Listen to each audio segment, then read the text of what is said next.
All right, what's up, YouTube? I guess this is my fifth kind of solo podcast kind of deal. Just talking about topics at hand and vehicles, my vehicles, project vehicles, friends' vehicles, etc. Actually getting some pretty good feedback from it. I'm trying to do good audio and good quality and stuff. So here we are again with another iteration. The other day I was in my 23rd hour of Facebook marketplacing, and I came across this. It's a 1947 ACF Brill IC41, and it has a 779 cubic inch engine that's 6 cylinders, inline, pancake mounted in the middle of the bus, under the floor. So I was super intrigued with the whole 779 cubic inches. So I decided to research it a little bit. And basically, it was this company from they started in the 30s, I think. I think that's what I read. So Hall Scott engines, and they basically started making airplane engines and tank engines and stuff for the early World War. But this bus was from the 40s. It had factory AC, factory air brake, the whole 9 yards. Really cool bus. I wish I could buy it, but the Scott Hall engines, Hall Scott engines, they're not supported at all. So everything you'd have to custom machine engine parts, I'm assuming, bearings, all that kind of stuff. There's actually an article I read that said that Timken and another bearing company had a hard time just keeping bearings that would last for them. But I was just super intrigued about it, so I wanted to do a little bit of research on it. And Hall Scott was founded in the 1910 by Elbert Hall and Bert Scott.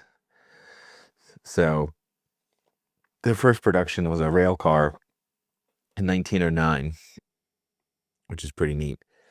And then they started manufacturing airplane engines, tank engines, all that kind of stuff. They used overhead cam, overhead valves, hemispherical combustion chambers, and lots of aluminum, which is wild because some of these engines weighed like 4,000 pounds. So they made the 2-speed rear for the Model T in the 20s. They produced thousands of them, which I didn't know. So that's pretty cool. And then in 1925, they were purchased by ACF, the American Car and Foundry. They started to get into the buses and boats and all that kind of stuff.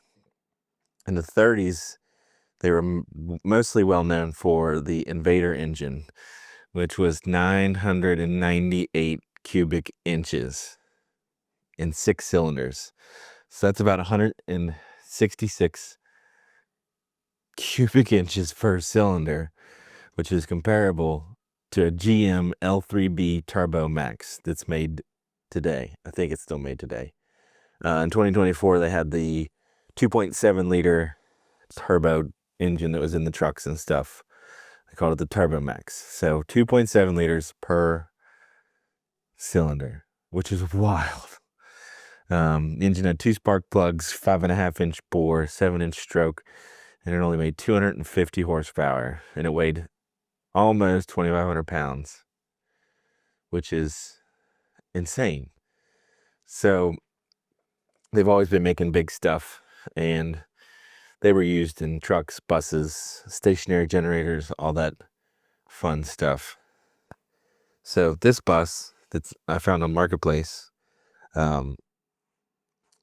it 779 cubic inches and mounted sideways in the bus. So it's mounted like this, which is pretty wild. So the the rockers and the push rods and stuff were all exposed, and it's just cylinders up. It a lot like how all the old airplane engines and stuff were. I'm gonna try and put some photos and memes and stuff in this video after I'm done recording. So the weird thing is I couldn't find much about the 779. I did find it made 238 horsepower at 27 RPMs. So, I mean, the efficiency is terrible, which is crazy. So, they're mostly installed in A-779 coach buses. And the coach buses had several different engines, and they ended up mostly switching over to a Cummins under the same A779 name. Hall Scott also made inline 4s, V8s, several other inline 6s, and even did V12s. So if you think this is interesting, like I did, there's tons of information out there. I can do more videos like this.